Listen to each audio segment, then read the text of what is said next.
This December pension update is not what you think. There's a hidden change, a new date, and a rumor that millions are believing. Don't be the one caught off guard. Watch till the end. Before you go, hit that subscribe button. This channel is made for you. Every update I post is created to protect your money, your pension, and your future. I'll be uploading more December 2025 pension updates, payment dates, cost of living news, and every change you need to know before anyone else. If you want a channel that speaks only to you, keeps you informed, and never lets you miss a single payment update, then subscribe now. It's free, it's easy, and it's made for people exactly like you. This December 2025 pension update is important, so listen up.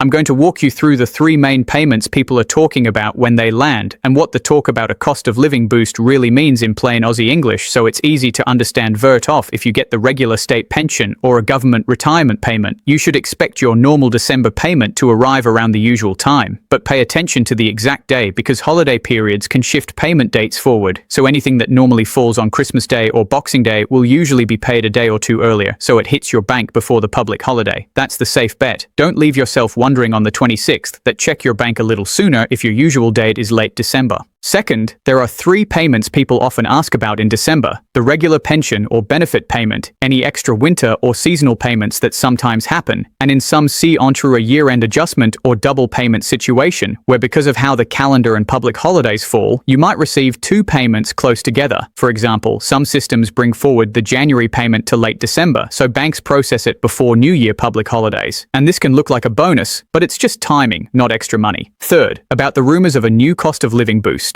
There's a lot of chatter online claiming there will be a large one-off pay meant this December. Sometimes figures like £500 or similar get thrown about, but you should treat those claims with caution unless they come from the official department that runs pensions and benefits in your country, because governments sometimes ran similar lump sum support in previous years during big cost of living spikes. But those schemes are not ongoing unless the government announces new funding and publishes clear guidance on who qualifies and when payments will be made. So right now, unless you see an announcement from the official agency, do not count on a fresh big lump sum being added to your December pension plan for your regular payment, and check for smaller targeted help from local councils or charities instead. Fourth, if you live in a different country to where the headlines are coming from, be careful. Payment rules, dates, and any special boosts differ a lot between places like the UK, the US, Australia, or elsewhere. So local rules are what matter. For example, in Australia, the age pension and other Centrelink payments follow their own schedule, and any extra support packages would be announced by Services Australia or the federal government, not by foreign news sites. Fifth, for people in the UK, the Department for Work and Pensions, DWP, traditionally follows a payment schedule based on national insurance numbers and moves payments that fall on public holidays to earlier dates. And for people in the US, the Social Security Administration has its own Ember schedule, and sometimes timing quirks that can create what looks like a double deposit around the holidays. If you're not sure which rules apply to you, check your country's official government website or your MyGov/service portals rather than relying on social post. That might be wrong.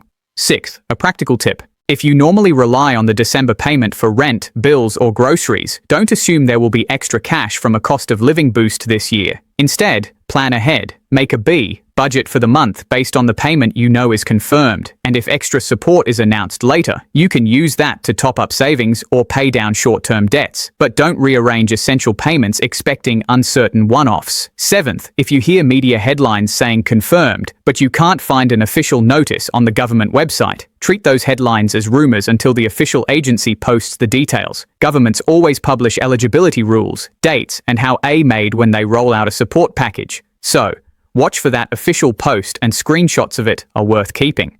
Eighth, for people concerned about holiday timing, remember direct deposit and bank processing. Times matter.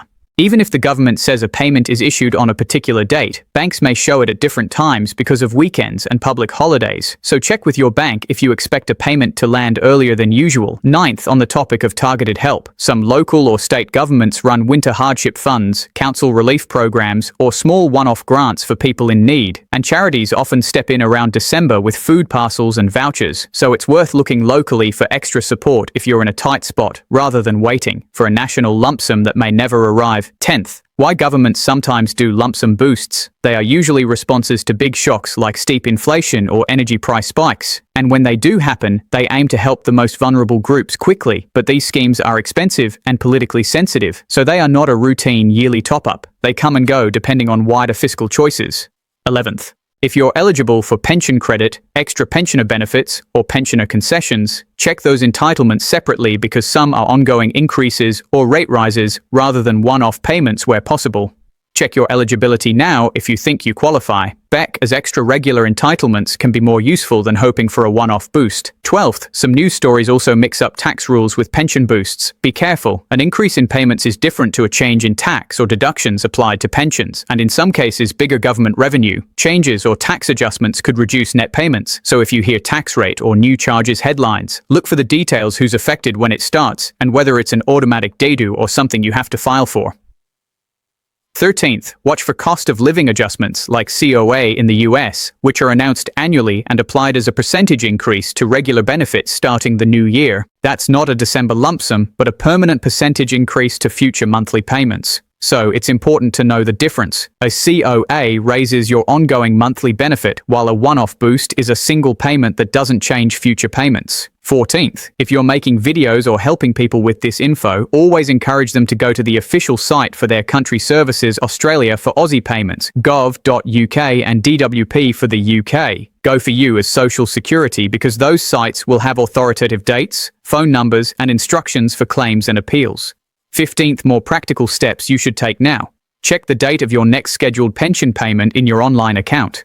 Note whether it falls on a public holiday. Look up your government department's December payment schedule and any notices. Set up a simple budget for the month based on that confirmed number and identify local support lines or commute 90 services in case you need extra help before any speculative payments arrive.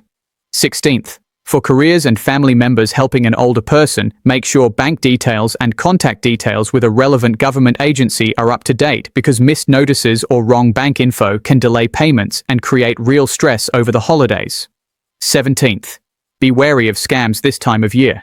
Scammers often exploit rumors about special payments by sending fake emails or texts asking for bank debt. Tails to confirm a payment. Never click links in suspicious messages and always log in to your official government account directly via the trusted website to check payments. 18th, if you do see an official announcement of a new national payment, take screenshots and read the small print. Check the eligibility criteria, date payments will be made, whether it's automatic or requires an application, and whether it's taxable or affects other benefits, because every program has different rules and you don't want to miss a deadline or wrongly assume you'll get it. 19th, for people living overseas but receiving pensions from another country, remember your home country's rules, determine the payment. So if you get a UK state pension but live in Australia, UK announcement matter for the size and timing of that pension, even though local Australian supports will be different. 20th, a quick note on media literacy. Headlines are designed to get attention and sometimes they mix confirmed facts with speculation, so try to find the original government press release behind any big claim and compare multiple reputable news outlets rather than relying on a single social post. 21st, emotional reality check. December is a stressful time for many pensioners who rely on fixed incomes, and rumors about extra money can raise hopes only to disappoint. That's why sensible planning matters. Budget based on what's confirmed and treat any extra payment as a pleasant surprise, and not a certainty. 20-second final quick summary to keep in your pocket. Expect your regular payment. Check if your data is moved earlier because of public holidays. Don't bank on an unannounced cost of living lump sum unless the official agency confirms it. Look locally for targeted help if you're struggling, and beware scams if you want. I can now rewrite this script to be even more conversational for a YouTube audience. Shorter sentences, stronger hooks, and a direct call to action as king people to subscribe and share. Or I can make a version that focuses purely on Australia's age pension and Centrelink rules with exact payment dates and links to Services Australia guidance. Just tell me which version you want next.